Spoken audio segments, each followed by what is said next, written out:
இன்றைக்கி ஒரு சூப்பரான கோதுமை ரவை கிச்சடி எப்படி செய்யலான்றதை பார்க்கலாங்க. இந்த ரெசிபி செய்கிறதுக்கு ஒரு கப் கோதுமை ரவை எடுத்துருக்குறேங்க. ஒரு குக்கரில் நெய் விட்டுக்கிறேன், எண்ணெய் கொஞ்சம் விட்டுக்கிறேன். எண்ணெய் நெய் ரெண்டும் சூடானதுக்கப்புறம் இதில் இலை, பட்டை, கிராம்பு, ஜீரகம் சேர்த்துக்கிறேன். ஒரு பெரிய வெங்காயம் சேர்த்துக்கிறேன். வெங்காயம் நல்லா வதங்கட்டும். இஞ்சி பூண்டு பேஸ்ட் சேர்த்துக்கிறேன். பீன்ஸ் சேர்த்துக்கிறேன்.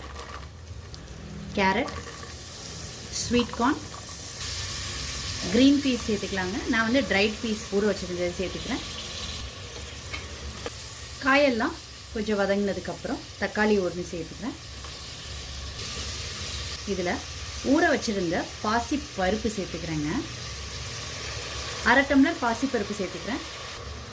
பாசி பருப்பை கழுவிட்டு ஒரு 1/4 மணி நேரத்துக்கு ஊற வச்சு எடுத்துக்கோங்க. இப்போ ஸ்பைசஸ்லாம் சேர்த்துக்கலாம். மஞ்சள் தூள், சில்லி பவுடர் அரை டீஸ்பூன், கொரியாண்டர் பவுடர் அரை டீஸ்பூன், ஜீரா பவுடர் 1/4 டீஸ்பூன், இந்த டிஷ்ஷுக்கு தேவையான உப்பு. இது எல்லாத்தையும் நல்லா கலந்து விட்டுக்கலாம். இப்போ தண்ணி சேர்த்துக்கலாங்க. ஒரு கப் ரவைக்கு 5 டம்ளர் தண்ணி சேர்த்துக்கோங்க. தண்ணி ஒரு கொதி வர ஆரம்பிச்சிருச்சு. இப்போ எடுத்து வச்சுருக்கிற ஒரு கப் கோதுமை ரவையை சேர்த்துக்கிறேன். நான் எடுத்துருக்கிறது ஃபைன் ரவைங்க. நல்லா கலந்து விட்டுக்கலாம். இப்போ குக்கரை மூடி 2 விசிலுக்கு வேக விட்டு எடுத்துக்கலாங்க. ப்ரெஷர் ரிலீஸ் ஆனதுக்கப்புறம் குக்கர் ஓப்பன் பண்ணி வச்சுங்க.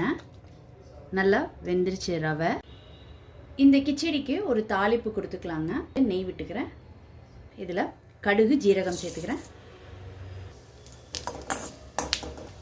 காய்ந்த மிளகாய், பூண்டு ஸ்லைஸ் பண்ணது சேர்த்துக்கிறேன். அடுத்து கேஷ்யூ, கருவேப்பிலை ஒரு கொத்து, பெருங்காயத்தூள், காஷ்மீரி சில்லி பவுடர் ஆப்ஷனலுங்க, வேணுன்னா சேர்த்துக்கோங்க. இது கலருக்காக நான் சேர்த்துக்கிட்டுருக்கேன்.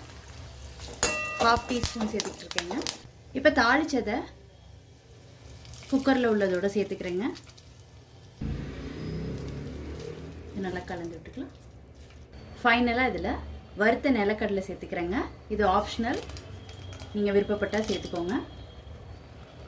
கொத்தமல்லி தலை தூவிட்டு இறக்கிடலாங்க. எல்லாத்தையும் ஒன்று சேர்த்து கலந்து விட்டுக்கலாம்.